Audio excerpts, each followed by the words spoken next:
Hello, everyone, and welcome back to another Bxb bonus Babble. I believe this is the 5th bonus Babble. Okay, can you remember, Joel? What number were we on for the prediction? Is it the 4th or the 5th? It's the 4th, I think. This is the 4th. I'm jumping ahead already to tomorrow because time is starting to dilate in a weird way in my head because of the lack of sleep, and they're basically turning into a vampire and being up at weird hours of the night. Tonight, I will be staying up from midnight till 5 a.m. to do Microsoft and Bethesda because I'm insane. But here today, we are going to talk about EA, and I'm going to try and wear a themed t-shirt for each of our daily shows, guys. And I'm wearing today in memoriam of the EA product that wasn't shown at the show, and I've got my Mass Effect Andromeda shirt on today. Oh, so, poor Mass Effect. Poor Mass Effect. But we'll get to the possibility of something much, much better than Mass Effect that was shown at the show when we go through the running order and talk about all the things that were shown last night at EAPLAY. Also, you may have just heard his voice with me today, obviously, as well as my wonderful co-pilot for E3, Joel. Say hello, Joel. Hello. We have our hello, Joel. Yes, nearly got it. We have our semi-regular guest for these live shows because Richard, you're going to be with us tonight, but not tomorrow. But then you're going to be with us on Tuesday. Is that right? That's, I think, the plan. Yeah, just popping in for now. Nice to see you. Yeah, so we've missed you. I've done a lot. I did solo shows and we did our predictions podcast, which we really missed you from. I have to say that would have been lovely to have you. But you had your wedding anniversary. How many years is it?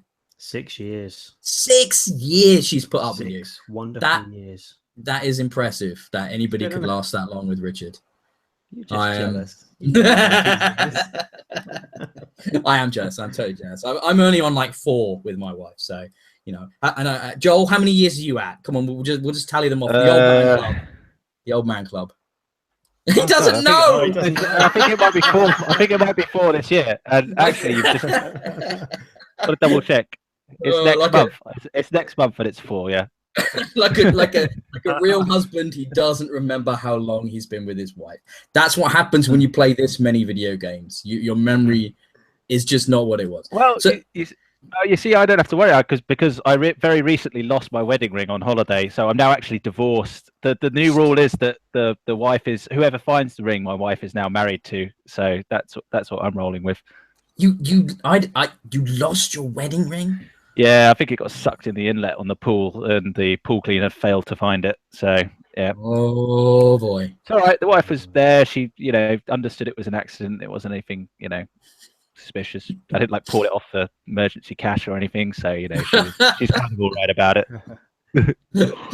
So, what we're doing right now is we're going to do a nightly podcast at 7 o'clock tonight, tomorrow, and the day after, where we look back at the press conferences that happened in that intervening time. So tonight we've just got EA to look at. Tomorrow we'll have Microsoft and Bethesda to look at, and then on the final show we're going to have Sony, Ubisoft, and Nintendo to talk about. So what we're going to do is we're going to basically just go through the wrap up, which I posted last night about EA, and just talk about whatever you feel like talking about. This could be quite brief. It's definitely, each show's not going to be any longer than an hour, so this one could be quite a lot shorter than that, but we'll just see what happens. You never know. It's always what happens on the Bxb podcast is when I say there's not a lot to talk about, that's when the show is 5 hours long.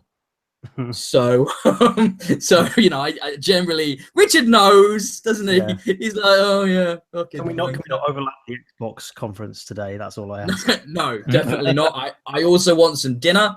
And maybe a rest before I get into live tweeting that. And by the way, guys, please follow at Bxb Games on Twitter because I am live tweeting like a motherfucker these conferences. Doing a good job as well. Screenshots. Screen grabbing like a bitch.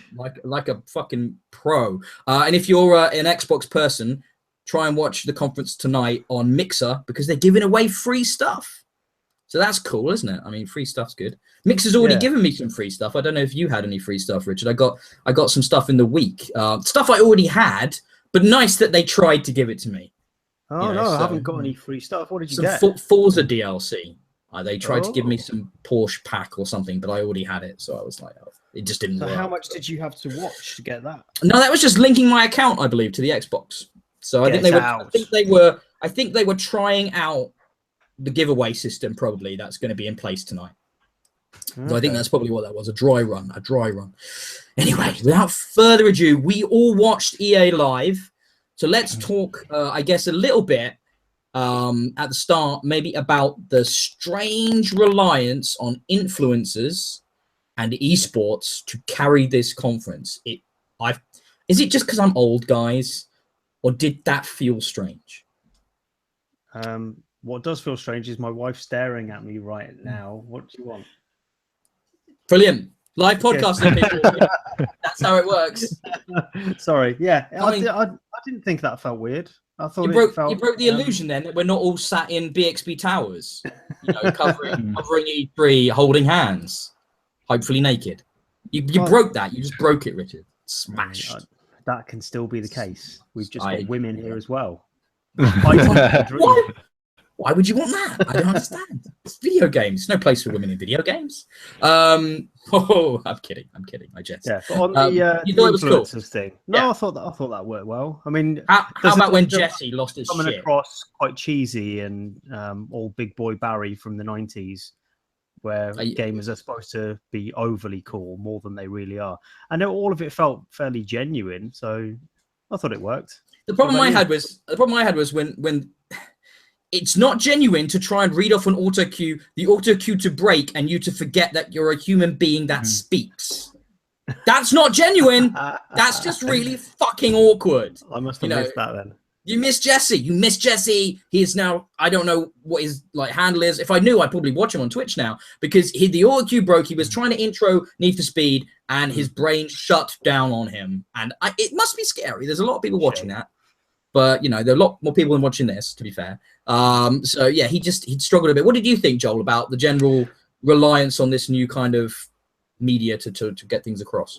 Well, it's kind of what I expected. It's big business for them. The esports thing's going to be huge. Think about all the sports games that EA do and things like the FIFA and the Ultimate Teams, and they've got the Madden franchise, they've got the golf, they've got the NBA, and everything. It's massive for them. So it's exactly how it was always going to be. That's the huge portion of the audience they want to get and attract to this and show that they're taking it seriously. So yeah, very much what I expected. So while we're doing this, me and Joel, from memory, we might trick off some of the predictions if you can remember. I'm not going to bring them up because I'm feeling lazy. Joel, if you wish to bring them up because I've already got something on my screen, feel free. But tell me if I'm right, but I'm pretty sure we predicted the first thing, which was a story mode in Madden. Yeah? I'm pretty sure both of us said that was coming. That seemed pretty obvious. That's been long rumored that their story modes in their sports games was going to show up in basically everything. What's cool, don't know if you knew this, guys, but the guys writing the Madden 18 story, long shot, Friday Night Lights guys. That's pretty cool. Did you guys ever see Friday Night Lights? No, what's that? What is that? It's a very good US TV show to do with American footballers. Very good. No, have you never heard the saying, was it clear eyes, full hearts? No. Never heard anybody meme that up online? That's from... Okay, fine, just me. But I thought when I saw that, some actual pedigree involved with writing this story, I thought that was pretty cool. But I don't think we're going to dwell too long unless you guys want to on Madden, because Madden is Madden. I'm not sure how many people will be into Madden in the UK. I know it's got a following. That's pretty good following. I've got a couple of friends who like the NFL. I don't mind it too much. I get together, I watch the Super Bowl with them. I've been to Wembley a few times to see it. It's quite entertaining. I'd argue that a Madden game is probably not my thing. I'd definitely play it for a laugh, but I think I'd stick with it for a career mode personally. But that's just because of my personal taste, not because I'm saying it's going to be crap. My closest connection to American football was probably getting drunk with the American football team at uni. I remember doing that quite a bit. They knew how to put away their booze. I always respected that. They'd drink me under the table every time, but they were a good bunch of lads. So that was my closest connection to that. A great football story, Ben. American football story. A little anecdote there, Richard. I know you're a teetotaler. You don't touch the booze. You're a very straight-laced guy. Richard holding up his beer right now to get through the day. Okay, so also we'll link this to now the FIFA 18. Alex Hunter's back. The Journey Part 2, if you like. The Hunter Returns, which was teased amazingly by a lot of live-action shots of footballers who I don't think realised Alex Hunter is a fictional character and that they might have thought he was a real player. Because footballers they all knew. Footballers are really stupid. They all know. You know, football. They play football all day, and I seriously do think they go home and then play FIFA all night. I know a lot of the professionals do. It's really funny, and I can imagine them all playing each other on FIFA. And do you think they play as themselves as well? You know, when you play that team mode where you can be one player, he's like, you know, Wayne Rooney sat at home. He's like, right, I'm gonna get Rooney. He's my best player. Like, and just plays himself. What? My defense rating is 76. I'm at least a 77. That's disgusting. That's disgusting. I'll write a sternly worded tweet to EA. Exactly. Complained. I'm not that baldy, am I? God. No. Yeah, so I could just see it now. Yeah. But that's back, and that was for me the best part of FIFA last year. I really enjoyed the journey. I was gonna say absolutely loved then, but I walked that back because I didn't absolutely love it. But I really enjoyed it. It was, I thought, a really cool addition to FIFA, and I always enjoy FIFA because I played it pretty much every year since I was like 14. So I'm not going to stop. But I always like to play as my old local team, Gillingham, who I may not even be in the game anymore because they've probably been so far relegated that they don't exist in mainstream football. But I honestly can't remember. They weren't doing well the last time I looked. Yeah, so I'm looking forward to that. But what's there to say? Another FIFA game. You know, EA doing what EA does, trotting out its sports. You know, all I could think of when I was watching that and live tweeting that is this would be so much better with Peter Moore, but sadly not with us anymore. He's not dead. He's now running. He's not dead. He's not dead. He's managing Liverpool. Yeah. So you know, he does their finance side. He's COO, I want to say.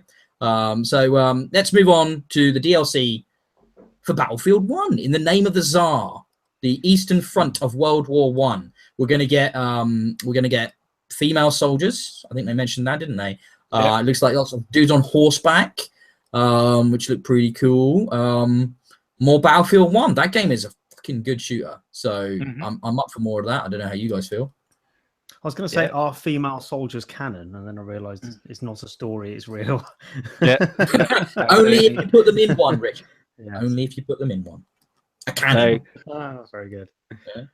Yeah, I'm quite excited about this. If anyone knows their World War One history, and you probably loads of people know a lot better than I do, but this is literally the front where Russia and the Ottoman Empire had like lots of fights and things, and eventually it all came to an end when the Russian Empire collapsed. So there's lots of history around it. Certainly a lot of if you read up the awesome big battles and things. So yeah, it's got loads of scope. It looked pretty cool, all snow themed and stuff. One of the other things they did talk about was this that they'd listened, and they were going to be introducing a new team focused mode. Now it wasn't specific to this DLC. They said it would be coming later in the year, but that sounded quite cool as well. So for those of you, that to me sounded like when players often ask for a smaller Call of Duty-esque style mode in Battlefield games. And I always would respond, go play Call of Duty then. Because Battlefield is meant to be large scale. I don't understand the desire to have 4v4 multiplayer in that game. I don't get it. We played it in Bad Company 2. They had a very focused team mode where it literally just took your squad, 4 players, 4 per team, and went up. And it was a really good way. You know, playing casually, we used to find ourselves generally being like the top squad or the second best squad in the team. Quite often, we were actually really good. So it was a really good way to start measuring yourself up against everyone else who thinks they might be good. So we played a couple of games where we won one, locked the achievement, and then never went back and played again. So yeah, but I think there's definitely some people who'd be up for giving it a crack. I mean, this is the thing, right? Later on, I'll wait for us to get to the runtime. But EA seems to be moving actively away from paid DLC, right? And yet, all this DLC we're talking about right now for Battlefield 1 is locked behind a pretty steep season pass that I believe is somewhere in the £35 to £40 region, right? To basically get 40 quid. That's most of the price of the game. And to get all this DLC for Battlefield 1, that's pretty fucking ridiculous, don't you think? I mean, and then to have this push that they're putting on their other massive IP we'll talk about at the end of the podcast. So I feel like this is a slight like incoherence in the communication in their strategy here. I don't get it. I don't know why they would do that. I really don't. Other than to say, you know, we can charge the Battlefield players because they're idiots and they'll pay for it. I suspect it's to do with the nature of the player base. I mean, we know that Battlefront is more of a casual game. And if there's people dropping off that quickly, which I suspect there was come the end of that DLC package, that will have influenced their decision to remove the season pass for the sequel. Battlefield. Well, you just completely spoiled my reveal then, Richard, by the way, because I was really trying hard not to say Battlefront. But thanks for just dropping the shit down there. God damn it, you arsehat. But that's the point, though, right? Yes. Battlefield will have more of a dedicated following. It's more of a serious game. So those people will pay the premium. And as we know from Battlefront, if you want to launch into that in a minute, then that isn't necessarily the case. Well, the other thing to bear in mind is the problem they had on Battlefront was that the DLC fragmented the player base quite a bit as well, which meant that as the game's gone on and the number of people playing it sort of reduces, it actually became quite hard to find certain types of matches specifically for players who hadn't invested in the DLC. So I think that lends a lot of weight as to why it's worth giving it away free. But yeah, at the same time, I think Battlefield has probably, obviously I don't know the numbers and stuff, but I would expect it has more, like you say, players invested in it and spending more money on it than Battlefront does. So. Are you saying like players now, like at the similar time point in Battlefronts? When we were talking about summertime last year, you're hypothesizing that there are less players at this point then to where there are with Battlefield 1 players now. I mean, I suppose that's possible. But then again, it was Star Wars, so you've got a pretty big sort of built-in fan base there. I'm not sure that necessarily tracks, and I'm not cool with the idea what Richard proposed, though I imagine it is their thinking that, oh, well, yeah, these guys will pay because they're into hardcore shooters, so they'll pay.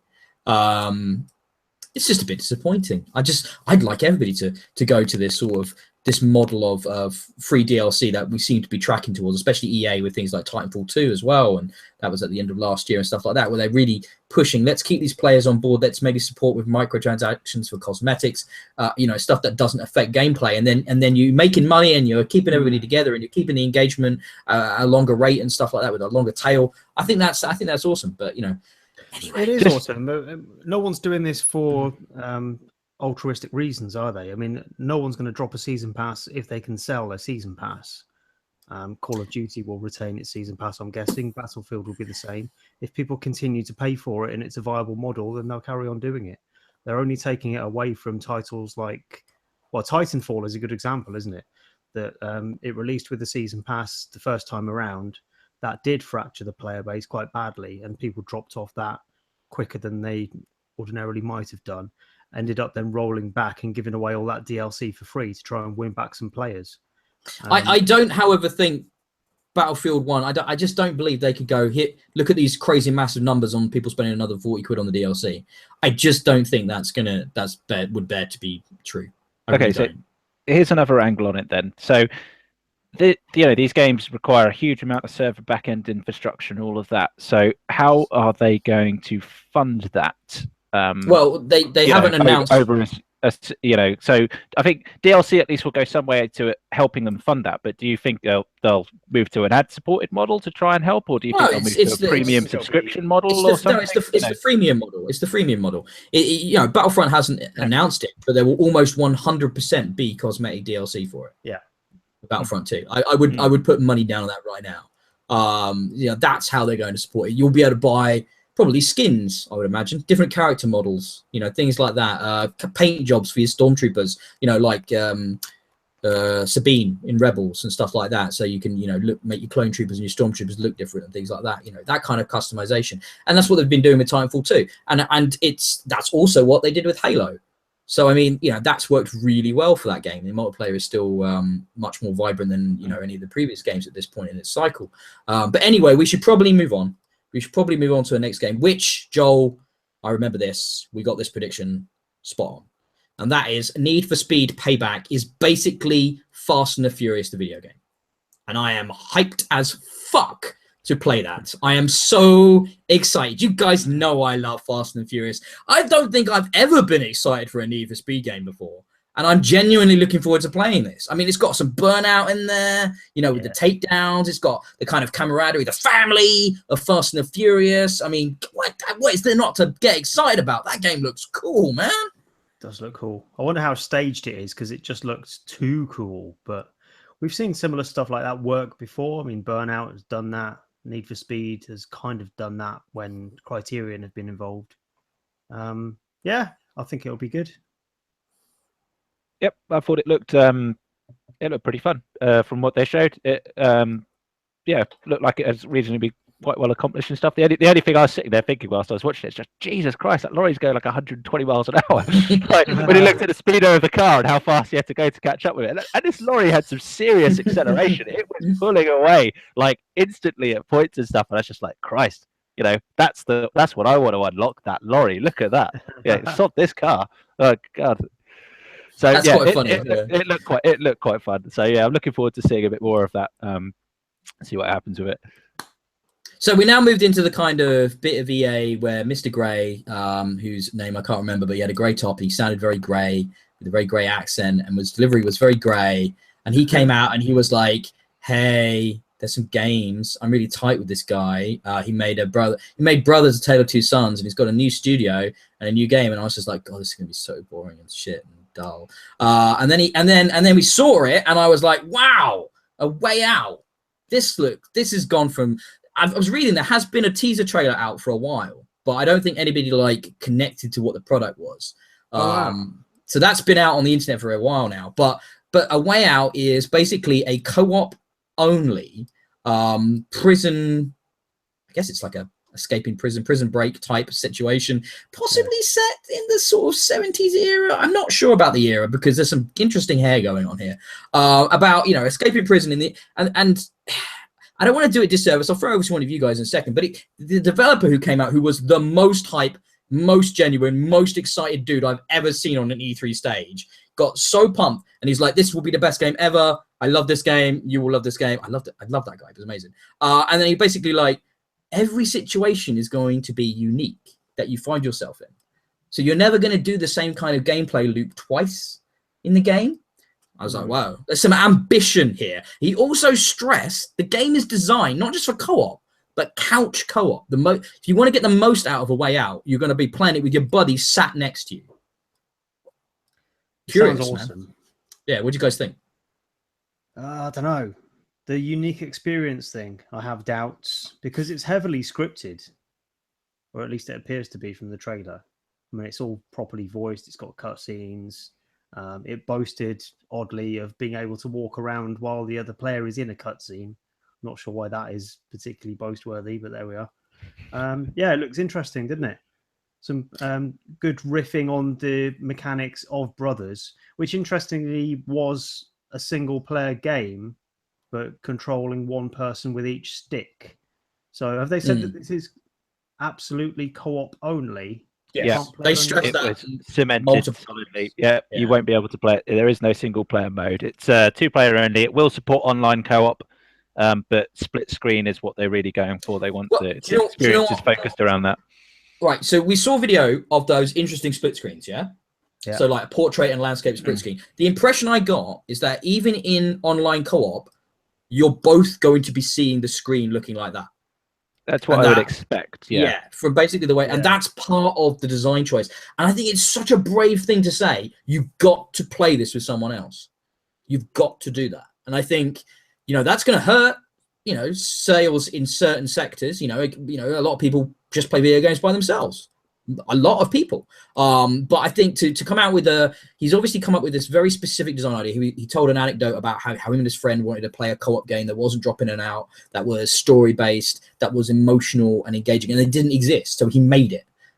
I love that guy. You know, so I think this is crazy cool, and I hope it's as cool as it sounds and it works as well as it. I think the guy you're talking about is Josef Fares. I wrote. Thank you. Yeah, from yesterday. So he's the developer of it, basically. And yeah, I thought genuinely this looks very original. I definitely agree with Richard. Like that, I think it'll be heavily scripted, a linear experience. The best you'll get is probably playing each character through.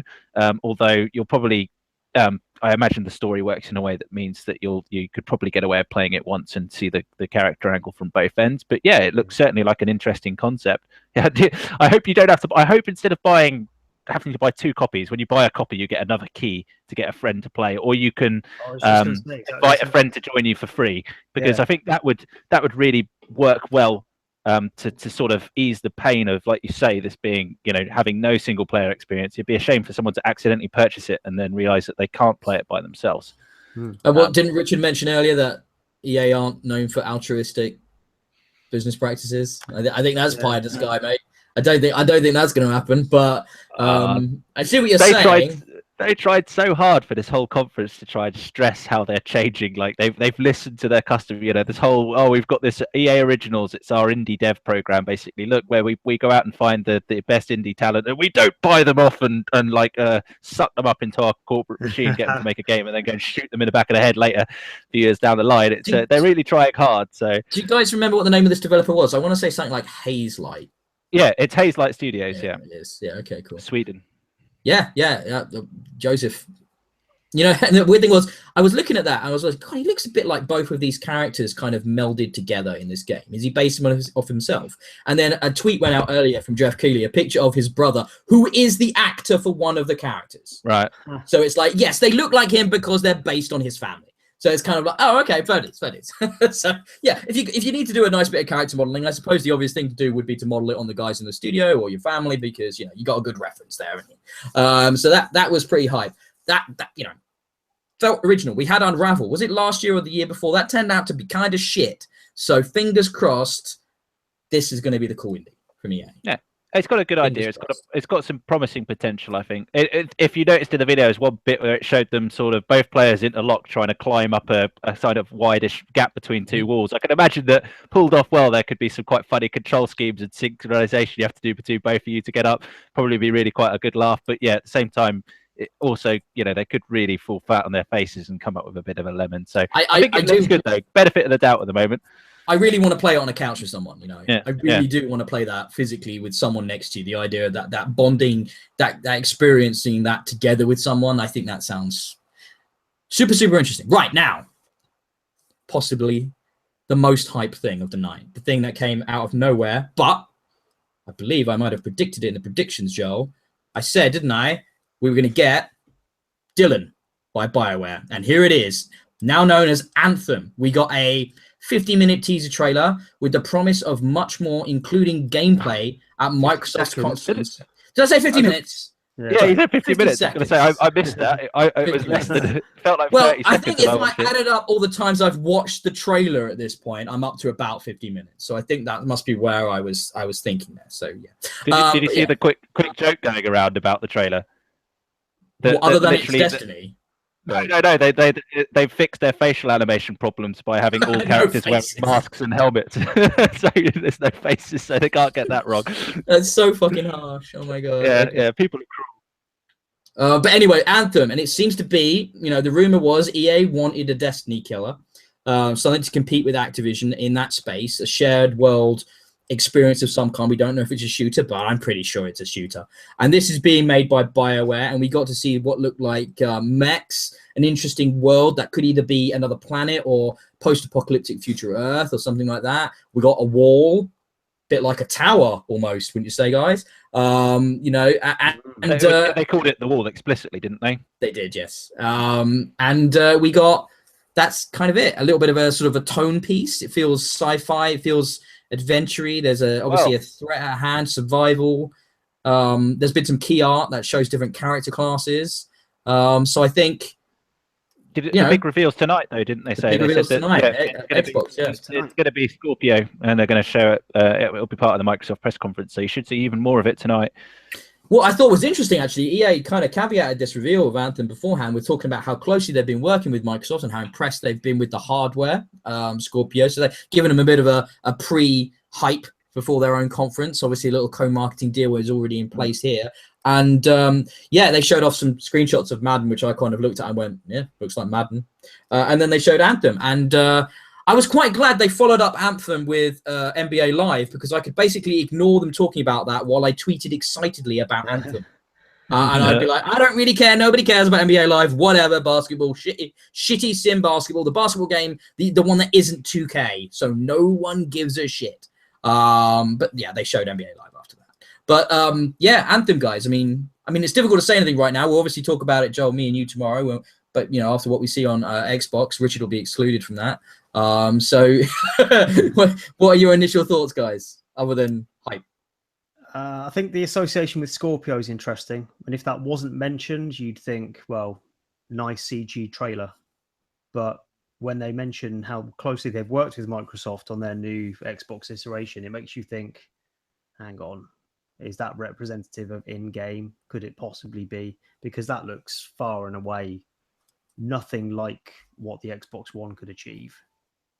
So we'll see how representative that is later on tonight, I guess, but it does make me excited. Scorpio might be better than we thought. I find it hard to get too excited about games that show nothing more than a 40-second CGI trailer or a smattering of images or anything. So I think tonight will be the let's see what we get tonight, and yeah. Well, let's find. Yeah, we're going to find out what kind of game it actually is. Hopefully, a release window, that sort of stuff. You know, because at the moment we don't really know if it's a shooter. I think it, you know, like I said, it probably is. But yeah, exciting though. So we had NBA Live after that, which is all I'm going to say about that. And then we got into Battlefront 2. I believe they teased this at the start of the show. They said there was going to be half an hour or something like that, or 40 minutes or something of Battlefront 2, and they did not lie. First of all, we got a really sexy cinematic gameplay trailer that looked stunning. And then I believe the actress playing one of the lead character. I've got this, the lead stormtrooper. I cannot remember her name. Janina Gavanka. That's the actor's name, who plays Iden Versio. Iden Versio. Yeah, that's right. She came out and owned the stage like I don't think I've seen any other presenter at E3 ever do. She should do all presentations from now on for everything. I mean, it helped that she was flanked by a bunch of stormtroopers, don't get me wrong, and she was kind of in a themed outfit, but she was confident, poised, beautiful, and absolutely just took control. She was ad-libbing and also reading from auto cue well. She showed everybody else up. I loved it. She was amazing. It just like, you know, have more of that. And then she threw to a bunch of clowns at a desk who tried desperately to call a multiplayer match and have clearly never done that in their lives before. It was the worst, fucking most boring. I was so hyped to see Battlefront 2 playing, and yet by 10 minutes into that, I just wanted it to end. I just wanted it to stop because it was so bad. I kind of zoned those guys out, to be honest.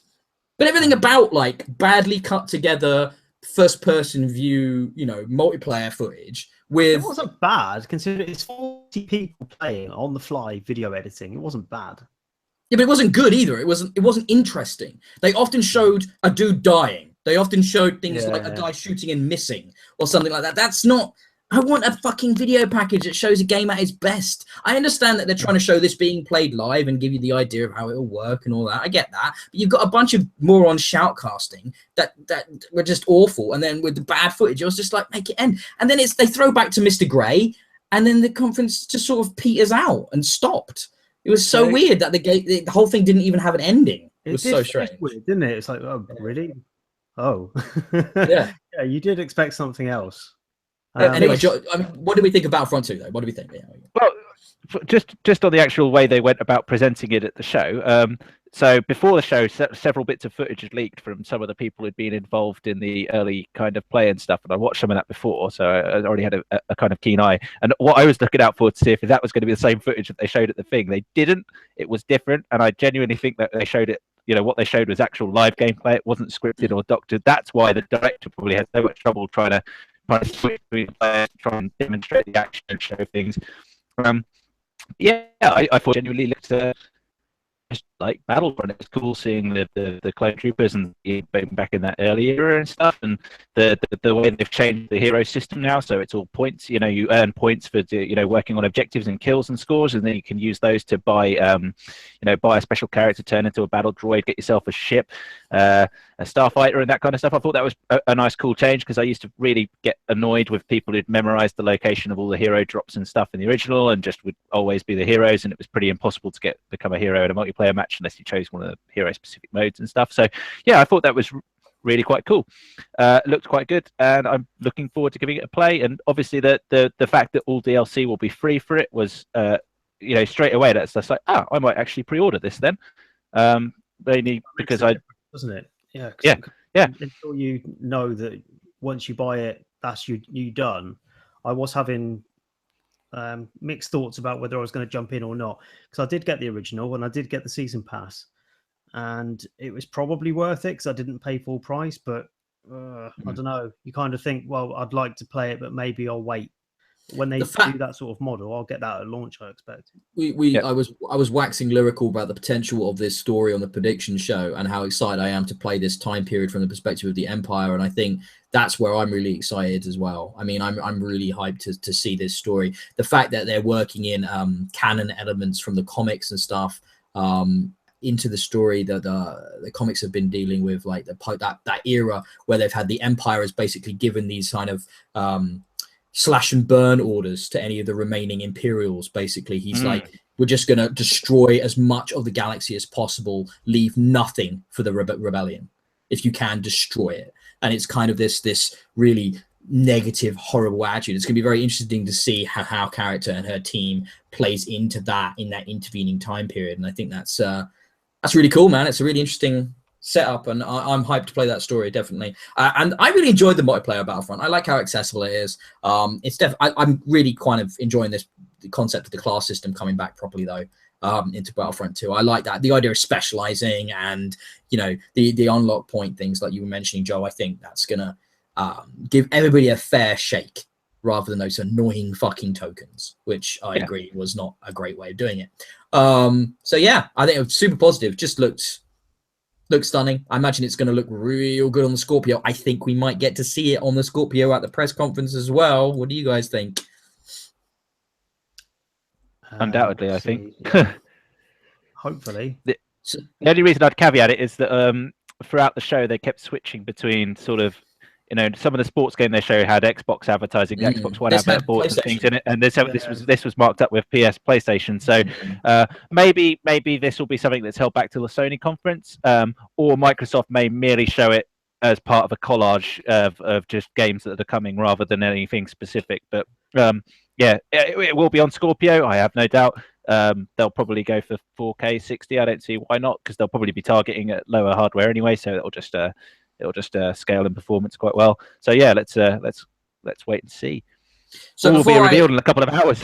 Indeed, it will. So before I sign us off here at EA Play for the evening, I just wanted to give you guys. I don't know if you've seen it, but multiple reputable sources like Jeff Keighley are saying Scorpio is $499 US. How do you guys react to that? That seems hard. Yeah, I think it's a purposeful leak, and I think what Microsoft are going to do is, I think they may have done that on purpose, and then they'll come in much lower. I'm still going to go for my 350 estimate, although it's probably going to be more realistically 400. But 350, I still think. What are you, Rich? Just leaning there. I think probably they want to do 400, with PlayStation having done.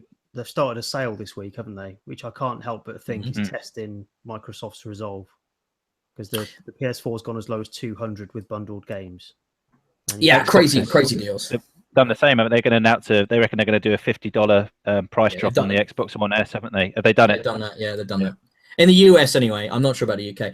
The one thing I want, it's interesting because it was, 4 years ago, when both of them revealed their hardware, and Xbox went first. And then Sony famously dropped their price in those intervening hours between the two conferences, basically, and just ate the loss. But very much took a last-minute decision to go lower so that they could undercut Xbox. Super competitive of them. Kudos for the move. I mean, that's still just a rumor, but I think it's a fairly substantiated one. So what you're talking about, Joel, about them purposefully leaking a higher price so that at the conference they can wow everyone. I kind of love that. I think that's super awesome, and I hope it's true. I so hope it's true, because like we were talking on the prediction show, if they do this again and go 499 like they launched for the Xbox One, so about 430, 450 UK, basically exactly the same price as the Xbox One, but without, say, the Kinect sensor in there this time, I think that is just asking for disaster. Like, really, that would be such a... I mean, all three of us were going to buy it, yes. But regular consumer, I think, would just like be like, nah, never, no, PS4 for life. That's it, done. You know? I just think if they do that again, big mistake. Big mistake. It depends how hard they want to push it, doesn't it? I mean, if this is the equivalent of the Elite controller, well, I don't suppose it can be, because, you know, what kind of relevance does the controller have in the wider market? I mean, this is a flagship machine for them. It needs to have some wider appeal than just their best expensive controller. So I don't know. I'm thinking they might call it the Xbox Elite and match it up that way to their controller. That's what I said at the prediction show. Yeah, Xbox One Elite is my shout for name. If not keeping it a Scorpio, because they've weirdly. So you just given me a thought. I wonder if they may even go as ballsy as to do a really cheap SKU that doesn't actually include a controller. Because it works with the existing Xbox One controllers and all accessories moving forward. Maybe for those who just want to do an upgrade, they'll just do one that doesn't include a controller, and that will be another way to help them just get that cost down a little bit more. And that 499, the bundled controller, is the Elite controller. Yeah, they may just do a more pricey one that includes a controller as on top. So yeah, I think they're more likely to, if they're going to go with a high price unit, they'll bundle it with an Elite controller to make it feel more valuable. But they have already done that with some of the older Xbox models, haven't they? They've bundled it with an Elite. So I guess make it feel more of a value package. I mean, they have been talking. Phil's often said, like, he expects, you know, he wants to make it so the form factor you can just take out your S, put your Scorpio, and put the new one in. No different cables, no nothing. It just goes straight in. So yeah, maybe they will. Like, well, we'll find out in a couple of hours potentially. But exciting! You guys all joining me live? You guys all joining me live at 10 for this? Yeah, well, I'm online. I'll be watching it, obviously. I'm still not on Twitter. So I won't be joining you live. I mean in spirit. Like, we're all watching it live is what I mean. Oh, absolutely. Yeah. This is going to be the either the best show they have or the worst show on E3. You know, either way, like it's going to be the one to watch, I think. All right, then. I'll wrap this up then. Richard, did you have a final thought? Sorry, I was just going to say, it's the main show where they've got something to prove either way, isn't it? All the others, it's going to be fine. There's going to be nice, interesting stories, good games to reveal for the first time, catching up on stuff we've seen before. But Microsoft is sort of everything on the table. They've got to deliver. New hardware is always very, very exciting. So make sure you guys will come back tomorrow at 7 p.m. where we will be talking about Microsoft and Bethesda, me and Joel. Make sure you check it out. These conferences, of course, let me just remind you then, Microsoft tonight at 10 p.m. and then Bethesda at 5 a.m. tomorrow morning, you cunts. I'm never forgiving him for that. Never. We'll be back with lots more coverage, live tweeting throughout all the events, podcasts. Get to bxbgames.co.uk. Follow us at Twitter at bxbgames and Facebook, BXB Games. Everywhere, BXB Games. I've been your host, Ben. Richard, the reviews editor, has been him. Say something. Bye. Yeah. Bye. Hello. There were two choices, Richard, and you picked the wrong one. And my to me. You normally introduce Twitter handles and shit. I'm just Colonel Red, by the way. Bye. Yeah. Bonus Babble, mate. We fly fast and loose on the bonus Babble. I'm doing my E3 dance again. Come on, E3 co-pilot, dance with me. Come on, people. Come on, Joel, get your dancing on. There we go, all dancing. And Joel, my E3 co-pilot, has been great, and he'll be back with me tomorrow. So say goodbye. Yep. Bye. Speak to you tomorrow. See you guys. Bye-bye. Bye.